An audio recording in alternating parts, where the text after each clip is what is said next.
Good morning, everybody. Thanks so much for joining us on this first day of winter, and hope everybody's holiday shopping is going well and everybody's getting everything they're hoping. And I'm very happy to open up today's webinar. It's the third in our productivity webinar series, and today we're going to be talking to you about an amazing program that I use all the time in our sales presentations and internally taking your PowerPoint presentations to the next level. Let's go ahead to the next slide.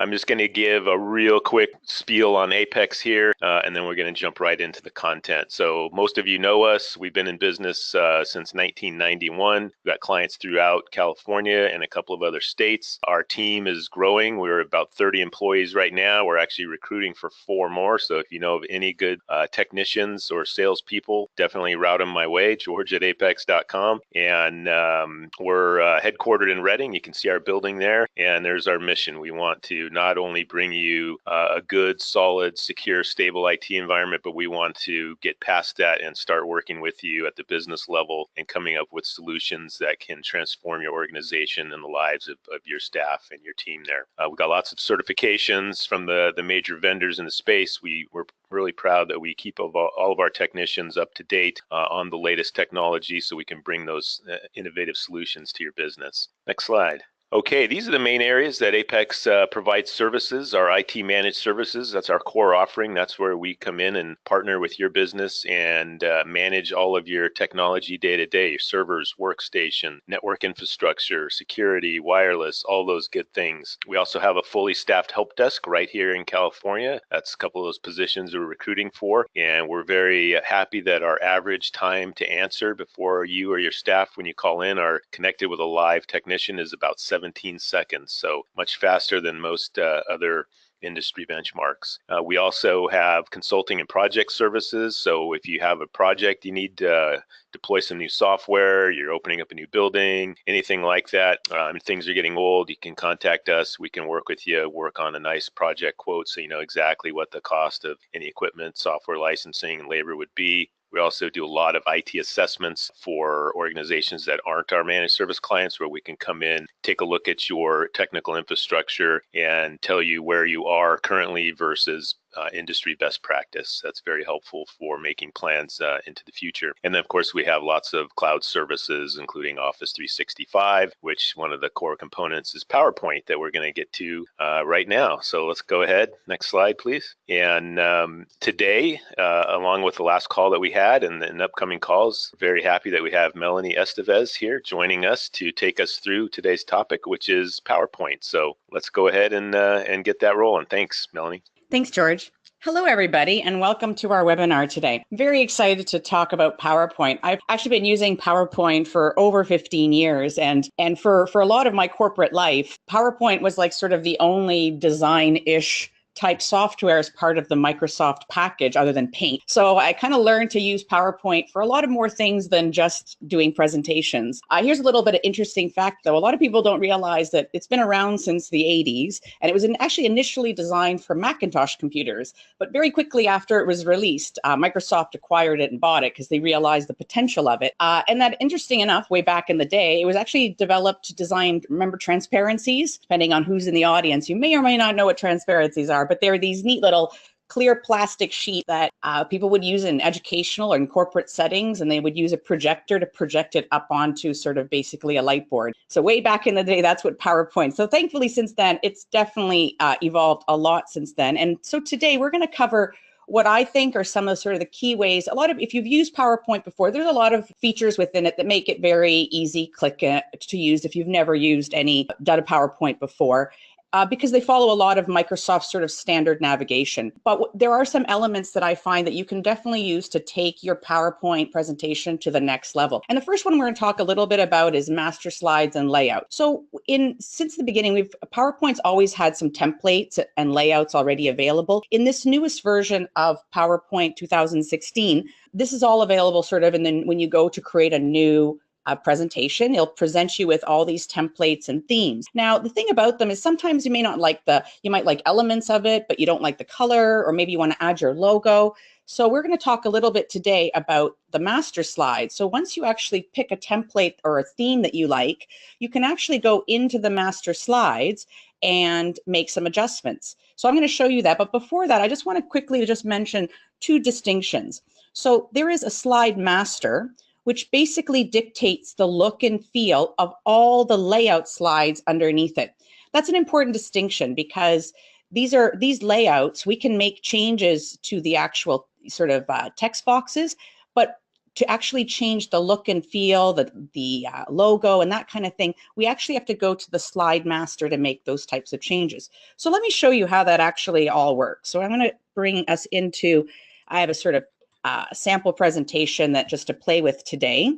And to get started to show our actual, so just to show you before what I was talking about, when you go to File and you go to New, this is the screen I'm talking about where Microsoft provides you all these templates. And if I, whatever one I want to look at or pick, I'm going to say, okay, maybe I like this one.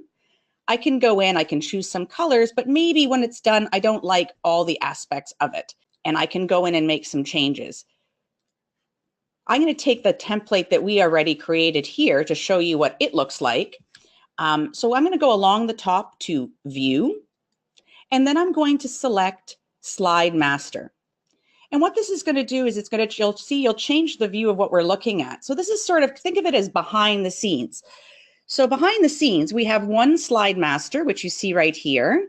And these are all the layout slides beneath it. And you see that basically we can create some sort of templates to make it much easier. Say you're creating a sales presentation and you know that you always have sort of columns, or maybe you have a contact us slide. You can design a lot of, and all you want to change every once in a while is like the name or the phone number. You can create a lot of these slides within these layout slides. And then later on, when you actually go into your presentation, it's really just kind of typing in a few words and to make the changes. What's also great about this slide master and layout format is, say, for example, there was a change in the actual whole presentation, like you changed your company website address. So now it's no longer Apex, it's apextech.com. So in the past, if you had these on all these individual slides, you would have to go through all these slides and make the changes. But what's nice about the slide master is by making this change here, you'll see it is now reflected on all the layout slides beneath it. Now, say, for example, this is a great slide master, but you want one that's like clear so that you can do images or graphs and stuff. All you have to do is add another slide master. So what you'll see down here is there's another slide master with layout slides beneath it. Now you'll see this slide master is actually empty. It's just white. And what that does is it allows me to create the layout slides all individually not be impacted by this slide master. So just to show you exactly how that all works, say, for example, I added just a text box or a band of color here along the top. You'll see because I've added it to the slide master, it is now impacting all the layout slides beneath it. I hope that makes sense, but that's a pretty important concept because as you are creating your own PowerPoint presentation, the more you start working with slide masters and layouts, like I said, you can definitely sort of speed up the time of creating presentations, make your presentations look more consistent throughout.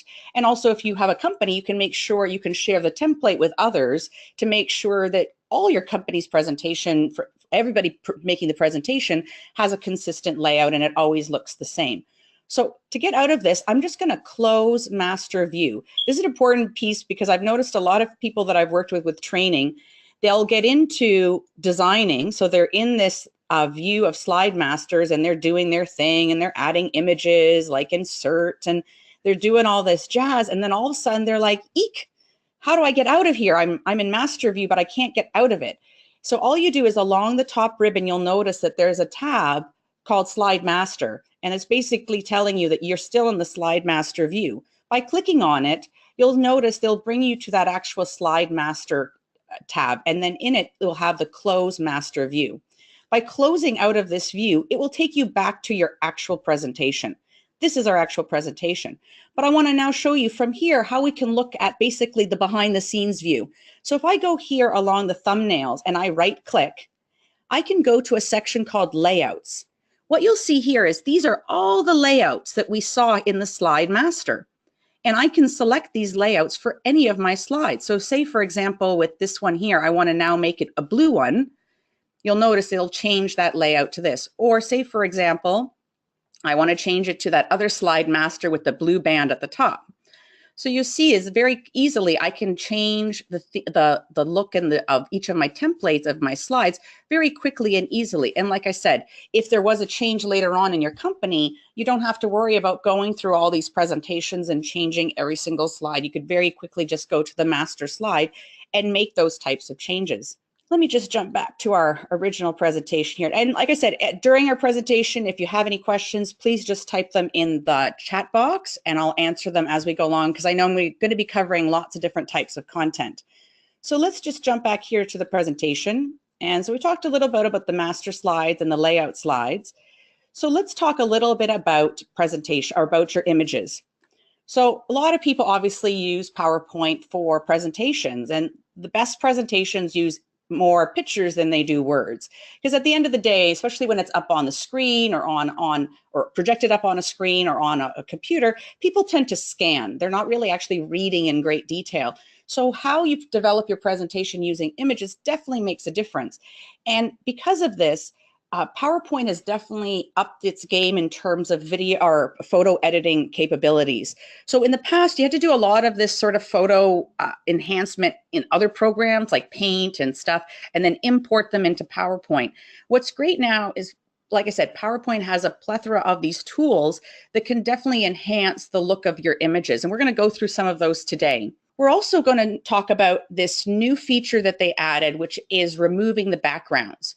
So I often see folks who've put in images, and again, either the background is like white and it ends up blocking some of their background image, or perhaps in the background there's stuff that just doesn't make sense and we really just want to focus on the image at the front. And again, this was a tool that you had to, in the past, you had to go into other software like Photoshop and stuff. So it's a great little tool that PowerPoint has actually embedded in PowerPoint, which is great. And I'll show you today how to use that as well. And then we're also going to talk a little bit about cropping and framing. So most people, typical square images and stuff, but did you know that PowerPoint has all these great features that allows you to really play with how images look? You can make them circles, you can make them all kinds of shapes and sizes and stuff. So we're going to talk about that today. So let's look at those, how that all works. So let's go back to my sample presentation. And I'm going to go here and we're just going to take a look at these images. Now, here's some employee images, very typical. Now, this one here is kind of dark, right? Kind of hard to see the actual people. So what I'm going to do is I'm going to select the actual image. And along the top, when I select an image, you will see that I basically get a little tab called Picture Tools. Once this is up, I know that I'm basically looking at picture-related tools. I can click the Format button. The Format tab here will now open up all this navigation that allows me to play with the actual image. So what I'm going to do is, by selecting the image here, I'm going to go here to Color. And again, I can adjust. I can make it more black and white. I can make it some more yellow tone. I can kind of play with the different coloring. I think the color's okay, but maybe it's just too dark, as I said. So I'm going to go here to Corrections. And I'm going to use the brightness and contrast to make the image a bit brighter.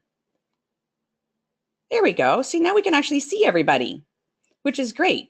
And now that this is sort of brightened up, I can go to the color section and I can work with the tones and stuff to make it a little bit more subdued if it seemed a bit bright. See, quite different than it was before. Again, I can also make it black and white. And that's a suggestion sometimes when I work with clients with images. If you have a whole bunch of images on one slide and they have different tones and different colors, and it might be a bit distracting, sometimes by coloring them all either black and white or a blue tone, it will sort of unify them on your particular slide. Here's another one as well. And we're going to talk a little bit more about cropping, where I think that this image is kind of dark and really the focus should be these particular employees. So I'm going to, again, select the image, making sure that I'm on the Pictures tool, and I'm going to go along the tab to Format. And then this is where I'm going to go to the Corrections again, and I'm going to make it a bit lighter again. Oop, now we can actually see them. Great. And then we're going to talk a little bit more about the cropping, but for right now, I noticed that it's kind of not focused on these employees. So I'm going to click up here on the crop button. And from that option, I'm just going to crop it in a square for now. I'll show you later how we can do more exciting cropping, but here we go. So quite a difference than what we had before. So now you can see these images are much brighter, easier to see. And as well, in this case, you can actually focus your topic. So based on, again, what the message that you're trying to present with your particular image. Let's take a look at another, what we talked about in terms of removing the background. So in this particular one, I have this fella, and I want to remove this background so that I can see the background image behind him. So I'm going to select the image. I'm going to go again along the top to Picture Tools and make sure that I'm on the Format tab. And I'm going to go here to this tab on the left called Remove Background. What this will do is just takes a little while to load up because of the image. It has to kind of load it all up.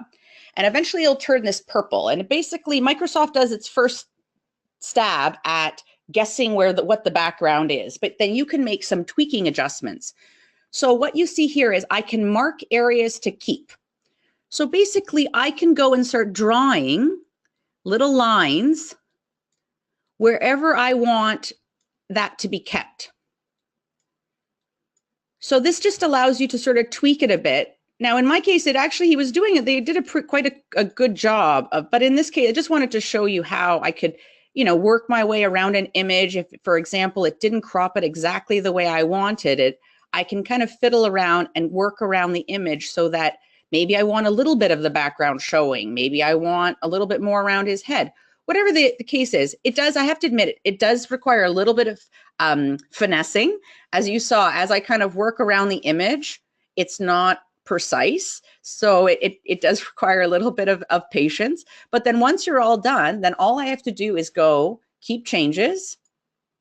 And then you'll see that now we've reduced it down and the background has been taken away. And like you said, like I said before, you could, he was actually trimmed right to the edge of the image. I just kind of played around with it. So it does provide us great opportunity to improve the look of your images. Like I said, especially ones where you have a background as part of your slide, and then you're putting an image on top of that, it can really get distracting. And I think by having more transparent images, you can make it more effective for your slides. So let's show you some examples of cropping and in more exciting ways, and also formatting. We can also format these images to look a little bit more unified, as I mentioned. So I'm going to take this a fellow here, and I'm going to select the image, and I'm going to go make sure I'm on the top at Picture Tools and Format, and I'm going to go here to the right to crop. Now I'm going to click the drop-down menu, and what you'll see is I'll have some options to crop to shape. So I have all these different shapes like that you can actually crop an image. You can crop an image to an arrow. You can crop an image to a star. For our instance, for this leadership team, I'm just going to do a circle. And I can also, finesse it and work with it by clicking the crop button again. And I can make it a bit smaller, the circle a bit smaller. Great. So I can do the same thing across the rest of them. And then once that's all done, I'm going to just grab this one and quickly do that. Good stuff. Now, again, like I said, because these images, this is a bit dark, and they're all sort of these two have dark backgrounds. This fellow has a light background. So it's not really unified. In an instance like that, I would usually recommend selecting all the images and going along the top to color and making them all black and white. And by doing this, unfortunately, his photo is a bit harder to see. So I'm going to just go along the top to Picture Tools again and correct and make it a bit lighter. And so I can, again, by finessing these images, I can make my images more impactful, look better, and at the end of the day, really get whatever the objective that you're trying to get with your presentation across. So hopefully you found that stuff about images helpful, and we're going to move on to working with your content. So I'll just check to see if there's any questions at this time as I just move over to our images here. Great. Nothing yet. All right, let's just keep going then. So images are I would say, the most important part of a great presentation for sure in PowerPoint. But obviously you need to have some text as well. And in some instances, you have, more text, especially if you're using, sometimes people use their PowerPoint presentations more for business planning and other types of documents where having more text, bullets, columns, that kind of thing is okay. So when you're dealing with this much text, though, there are a lot of opportunities that you have to sort of play with that text to make it easier to read, whether it's being projected up on a screen or people are reading it on a paper or on their own personal devices. So we're going to talk a little bit about some of the capabilities that PowerPoint has to sort of play with text boxes. I'm also going to talk a little bit about tables. Now, I often see tables being brought into PowerPoint from Excel. Usually you can build them in PowerPoint, but again, that's not PowerPoint's strength, is doing that kind of stuff. So I notice most people have their data, have their reports and that type of stuff in spreadsheets, and they will generate that stuff and then copy and paste it over into PowerPoint. Which is fine because it's all Microsoft, most of the stuff moves around quite smoothly, but we're going to talk a little bit about how you can improve the look of your tables so that, again, up on the slide, whether it's screen or paper, it's easier to read for your audience. And it's the same thing when it comes to graphs. So same thing, people often, you can generate a graph or create graphs inside of PowerPoint, but it's not its strength. And most people I notice create these graphs in Excel and copy and paste them over, but don't realize that you have the opportunity to tweak the color, the look of it a little bit to make it better suited for your PowerPoint slides. So let's jump into those particular items. So I'm going to go back into my sample here, and I'm going to jump to this slide. Now, most people, they realize that there's text boxes within PowerPoint, and when you go to the Home tab, we have some options here to make things bolder. You can play around with the bullets, you can pull around with the alignment to the left or the right, but there's a whole other level of formatting. So if you click on the actual text box, text boxes are they're considered drawing objects within PowerPoint, an element of a drawing object. So you'll notice when I click on the text box, this little saying goes up at the top saying drawing tools, similar to what we were doing with the images. So by the picture tools, now these are drawing tools. So once this is activated, I can click on format and you'll see it opens up the same sort of tab format that we saw with the images, with a whole bunch of additional features for playing around with the actual text styles as well as the text boxes itself. You can change how the orientation. Now there's actually even another level that you can get to of customization when it comes to these text boxes. And this is where I think PowerPoint's a little bit kind of hides this. I think it could be more easily accessible. When you right click on the text box, you can go to this option called Format Shape. And what that will do is open up this additional menu on the right-hand side, and you'll see that we'll have options for the shape. So this is where you can control the shape of the text box, the color, what's inside, the line around it. But you'll also see there's an option right beside it called Text Options. And so when I actually go and drop down these sort of options here, you'll see I'll have a text box option. And so what's interesting here is I can get really specific. Like I want my text to align along the top, along the middle. I want the margins of my text box to be bigger. So say I want a big space at the top, right?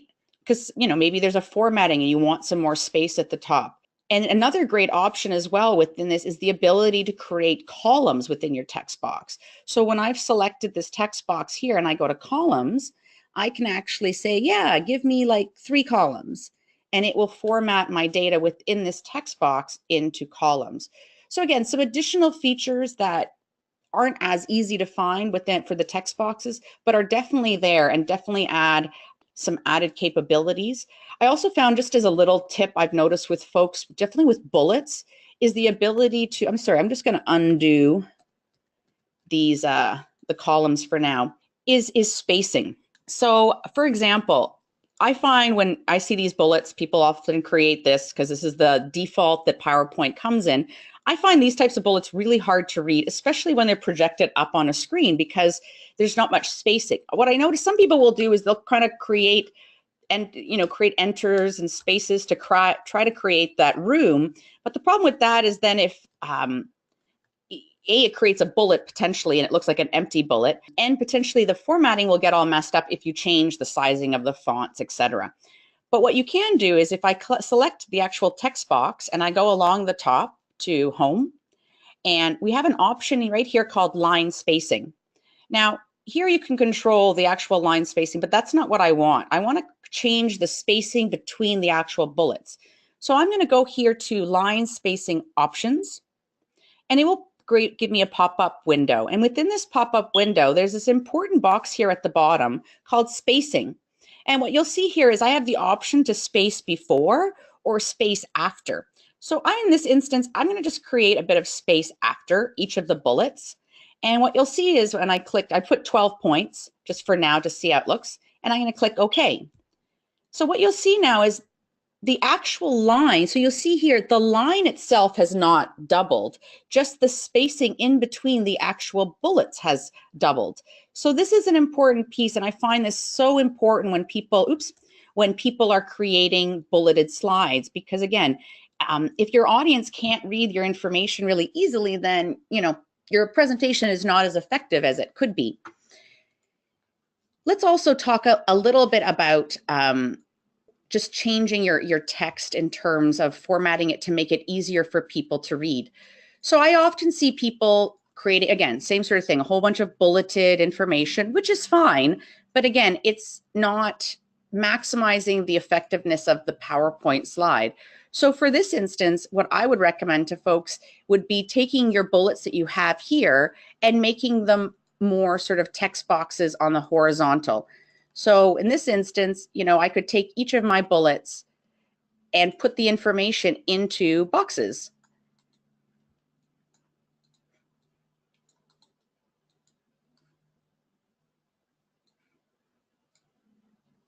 So by playing around, I'm just going to make this a bit smaller here.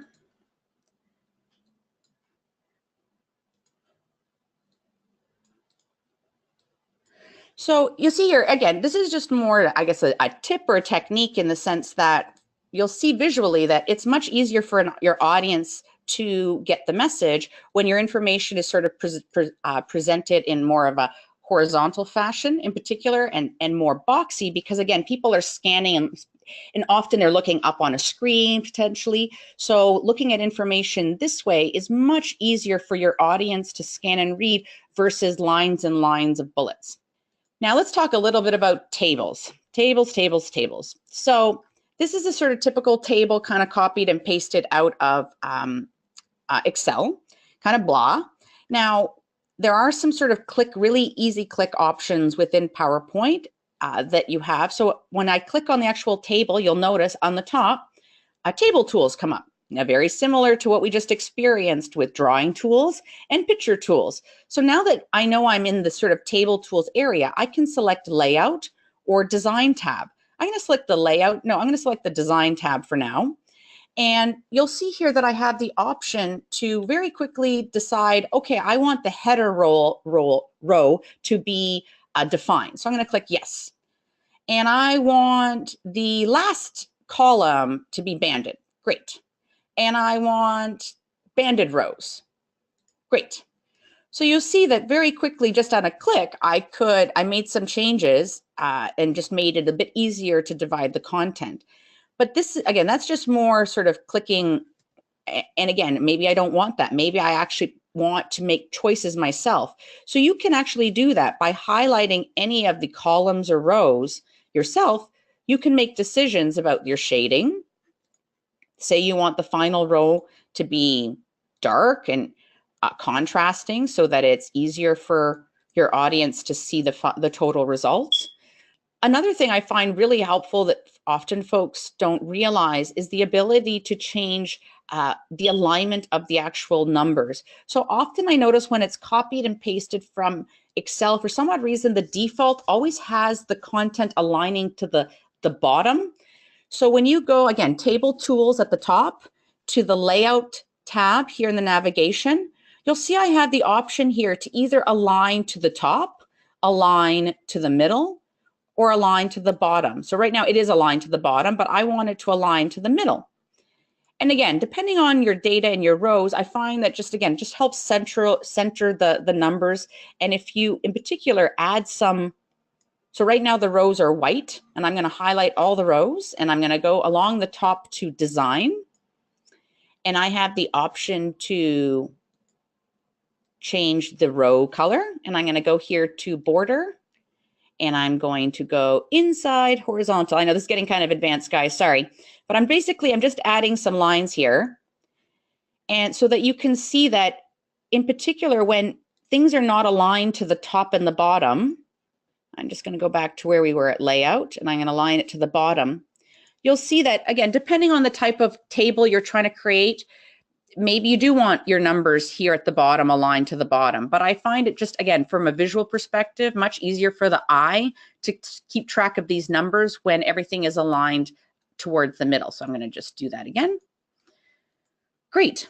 My highest recommendation when it comes to tables is just to, spend some time working with the coloring, because again, the more contrast that you have, the easier at a glance people can actually see the information. And there are a whole bunch of options up here. Similar, you'll see a lot of them look very similar to Excel, like merging cells and splitting cells and distributing rows and that kind of stuff. Very similar to Excel. And again, that's one of the pluses of working with Microsoft because of the similarity across products. So let's talk a little bit about graphs. Okay, I'm not liking this, our layout from before. So I'm just going to go along the back here and change us back to this layout. Thank you. All right. So here is a graph that I copy and pasted from Excel. Now you'll notice here it's just an image. So if I want to actually make changes to the graph itself, I have to sort of double click. And what that does, you'll see some kind of clicky going on, but basically PowerPoint kind of opened an Excel version of itself within itself, if that makes sense. So within here now, you'll see that I'll have the spreadsheet that the data is coming from. And I can also select the columns and make changes to the colors. I can make some decisions to remove the labels. I can actually even go into the Excel document itself and actually change the data. So a lot of people I've noticed when they are working, again, with these types of tables, they copy and paste it, and then they'll be, oh no, I have to make changes, and then they go all the way back to Excel and start all over again. When you can actually, now the thing to keep in mind is the linkage between your Excel and your PowerPoint document. If that link is not there, any changes that you make to the Excel spreadsheet here will not be reflected in your spreadsheet, your Excel spreadsheet. So that's, again, a little bit more advanced. But again, once your content is actually moved over into PowerPoint, we can make these types of changes. I usually recommend to people, again, the goal is to make your content as easy for your audience to read as possible. So I'm going to actually, again, click in so that I can make some changes. And I'm going to click, I find these lines too dark because again, I want folks to focus on the bars of data, not the lines. So I'm going to just go here along the top to home, and I want to change the coloring. So I'm just going to right click on the outline, and I'm going to change more of a sort of light color. Great. And say, for example, I do want to add the data labels. I can right click on the bars and say add data labels. Great. And because they have the data labels, maybe I don't need the numbers here on the left anymore because I have the actual totals there. So I'm going to click delete. So I can sit here and fiddle and play and at least work with some of the coloring and look and feel. I can make these numbers, or if say they were text at the bottom, I can make them bigger. I can change the alignment to make them go to, vertically versus horizontally. So there's a lot of formatting that can be done to your tables, and that's something to keep in mind as well. This all comes into play is when you copy and paste your content from Excel, you have an option to copy it as an Excel document or as an Excel chart, or as an image. If it's pasted as an image, then nothing can be done. It's just basically flat. It's an image. But if you copy and paste it as an actual Excel document, then you'll be able to do all the things that I just did here right now. Great. So I'm just going to take a quick peek to see if we have any questions, and we're going to move on to the new features. So PowerPoint's always looking at, or Microsoft's always looking at ways to improve their products, of course. Now, with its recent deployment of 2016, they definitely sort of upped their game in terms of these new features they put out. And I do find that PowerPoint's embracing the fact that it is a bit of a graphical program. So they've added a lot more sort of graphical features. I think they're also appreciating the fact that PowerPoint is used a lot in education. So the fact that they've added more features that align with tablets and drawing tools so that people can kind of use this stuff on their tablets, making notes, that kind of stuff. And also the fact that you'll see as we get into it, people are using PowerPoint for training and webinars. And so you'll see as we get into it, you have the ability now to actually do recordings of your presentations. So the first one I want to talk about is icons. So, people have seen icons in presentations and imported them in. Thankfully, thank goodness, PowerPoint finally has their own icons. Now, what I love about these is the fact that they're editable. Like you can change and match the colors to your presentation, your branding, your colors. So let me show you how that works. So I'm going to just jump over here to our sample presentation. So this is the icon. So here, I'm just going to go along the top here to insert, the insert tab, and then I'll go here to the icons button. And when I click on that, we open up a menu and we have all these different icons. So I'm going to just select the eye here. And what's great is you can actually go in and select a whole bunch all in one shot, which is lovely. And I'm going to click insert. Great. I'm just going to kind of stack them all up, but I'm going to just take a look at this, have this eye icon here, and then I can change the color. So I'm going to select it and just go along the top here to format, and I can choose to make it red. I can match it to our branding colors. I can add a shadow to it. Lots of stuff you can do. So great. I just love and they're also transparent. So you see that there's no background. So they go on top of backgrounds, images, text and stuff. So great way to, again, just make your presentations, maybe instead of bullets, you're going to use little icons instead to add a little bit more emphasis to your bullet points. So great feature there. Okay, let's go over to photo album. So the photo album feature is interesting. I'll tell you that. I find it helpful in the sense that if that's all you really wanted to do was create a photo album, because what happens, unfortunately, is that it actually generates a photo album as its own presentation. Now, with that said, say you created a presentation and then you wanted a photo album within it, you could then copy and paste all this content from this generated photo album into your other presentation. So that's the only little aspect about this feature that I don't love, because it's not as clear that it doesn't tell you that, hey, I'm going to create this brand new presentation. But let me just show you how that all works. So I'm just going to go here along the top to insert again, and then I'm going to go to the photo album option here. And we have options to edit a photo album, but we don't have one we're editing. We're going to go to new photo album. So this opens up a pop-up box here. So you'll see I have the option to go and grab a whole bunch of photographs. So I'm just going to go grab a whole bunch of images. And whatever the images are, it's fine. So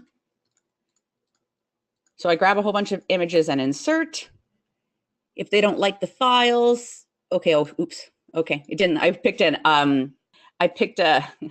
Photoshop file, so apparently it did not like that one. We're going to remove those. Okay, I'm going to be a little bit more careful this time and actually pick photograph. Here, let's go to animals. Here we go. Perfect. So you'll see here that they've added all the photographs that I'd selected. And what's great is I can select each of them and make some decisions in terms of, do I want the the images in my photo album to be one image per slide? Do I want 2 images per slide? Do I want them framed? Do I want them circled? Do I want them in black? I can also pick a theme. So if I want it to look a certain way, I can pick a theme for it. What's also good is I can add captions. So add captions below all pictures. I can also change them all to black and white. And while I'm going through it, I can do some basic formatting of each of the images once I'm actually in it. And what's also cool is in between, say it's a photo album, say you want a divider. So say you're doing like a company photo album and you wanted to add like divider slides for each event that you had, you could add a new, it's called text box. So I'm going to add a text box here. And you'll see I can't really do much with it now, but it says once I create my photo album, I can click in and add my text. Anywho, so I do all my formatting here, and then all of a sudden I say create. And all of a sudden, in this totally different presentation, it has now created a photo album for me. So you see, I had chosen two images per slide. And now I can go in and I can do some editing. I can move things around and stuff. And like I said, there's the text box and I can, add my content. So I think it's, again, a great little feature to have. Again, I don't love the fact that it doesn't tell you that it's not going into the other presentation, and the fact that if I wanted to, I'm going to have to copy and paste all this stuff over into another presentation. But again, a nice little feature that if, personally or work related, if you had to sort of manage a whole bunch of images quickly, this would probably be the best way to do so. So I'm just going to close and not save that. Wonderful. Moving on. All right, the mix extension. So this is a pretty recent, and actually happened in the last year or so, and it's, you have to actually load it into PowerPoint. So it's 2016 specific, and you have to, it's called an extension. And there are other extensions other than Mix. So basically think of them as plugins that PowerPoint or Microsoft is creating for all their applications to kind of take them to the next level. So I'm just going to go here to this one here. Yeah. Great. So what you'll see once you've loaded Mix on your, or added the Mix extension to your PowerPoint slides, what you'll see is along the top, along your navigation, you'll see an option that will say Mix. When I click on Mix, you'll see I'll have some options here. I have the option now to do a screen recording, a slide recording. I'll tell you about that in just a second. Quizzes, videos, and apps. So this basically are third-party applications that allow you to generate quizzes within your PowerPoint. And when you go into it, you basically will, it's like basically a store, like your, game store, app store.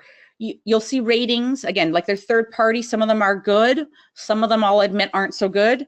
Some of them I've used a couple of them. Some of them are a little complex in the terms of they're not clear on where your quiz questions are going exactly. I found it easy to create the quiz, but not really easy to understand where my quiz questions answers were going.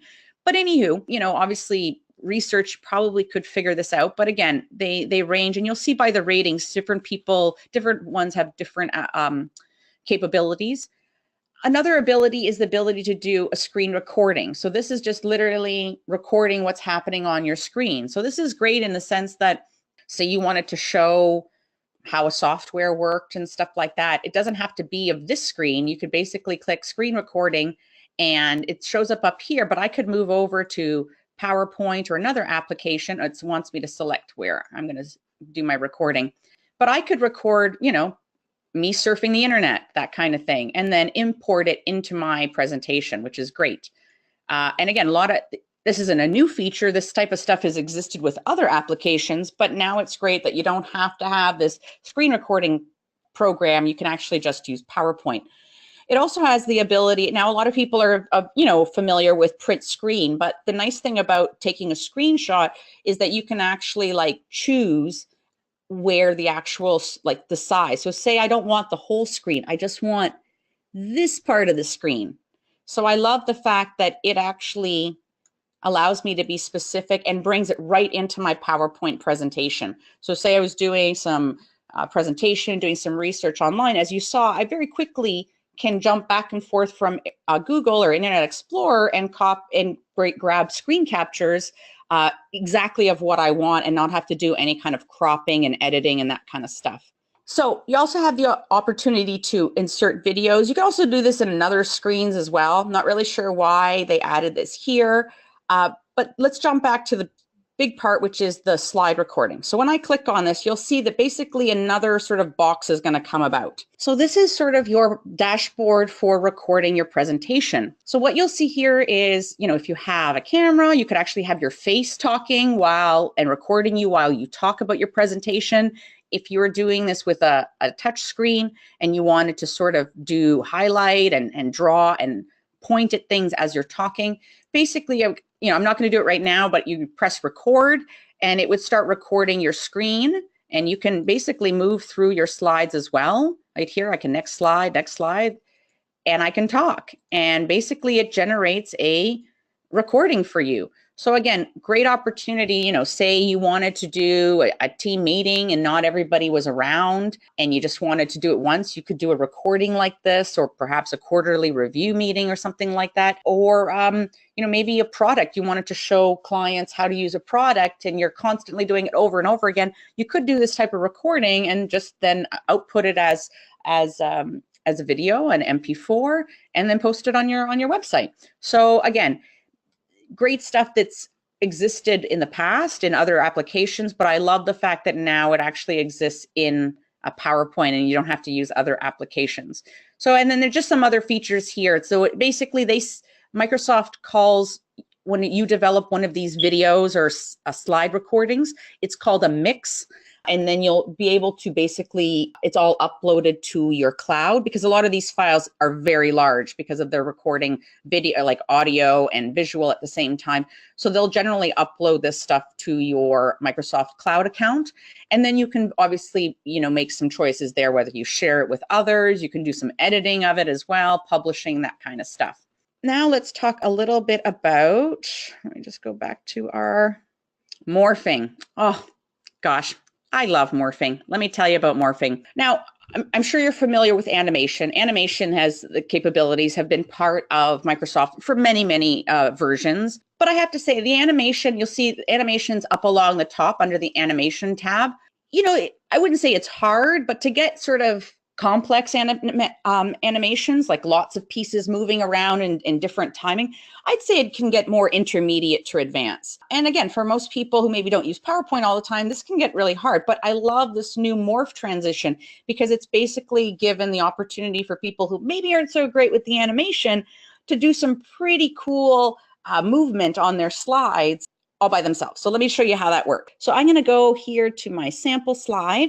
And just here's my example of morph. So the way we get started is, so here's the slide that I want to morph. So I want this slide to go into another slide and the content's going to move. So I'm going to take this slide and I'm going to right click and select duplicate slide. So you'll see here, basically, as it said, it created a duplicate. On the next slide, the second slide, I'm going to move stuff around. So I'm going to move bandwidth over here, cash flow over here. So I'm just going to kind of move stuff around,